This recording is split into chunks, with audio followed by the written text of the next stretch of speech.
বল্টুর শিক্ষক বল্টুকে বললেন, তুমি তো দেখছি কিছু পারো না। শুনো, কাউকে বলবে না যে তুমি কিছু জানো না, বলবে তুমি সব জানো, মনে থাকবে তো? বল্টু বলল, আচ্ছা স্যার। তারপর বল্টু বাড়িতে ফিরল। ফিরেই মাকে সামনে পেল।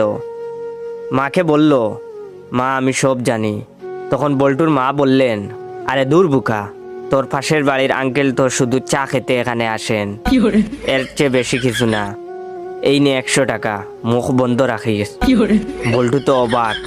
এরপরে বল্টু তার বড় দিদির সামনে এসে দাঁড়ালো এবং তার বড় দিদিকে বলল, দিদি আমি সব জানি। তার দিদি বলল, বাদর ছেলে কোথাকার, তোর রাজুদা শুধু পরীক্ষার সাজেশন নেওয়ার জন্য আসে, এর বেশি কিছু না। এই নে 200 টাকা, কাউকে কিছু বলবি না। বল্টু এবার তার বৌদির কাছে গেল এবং বলল, বৌদি আমি সব জানি। তখন তার বৌদি বলল, এক চড় দেব, সব জানিস যখন মুখ খুলিস কেন? এই নে 500 টাকা, মুখ খুলবি না। বল্টু তো খুশিতে আত্মহারা। তারপর বল্টু তার বাড়ির প্রতিবেশীর কাছে গেল এবং বল্টু বলল, কাকু কাকু আমি সব জানি। তখন তার প্রতিবেশী বললেন, সব জানিস যখন তাহলে আর কাকু বলে ডাকছিস কেন?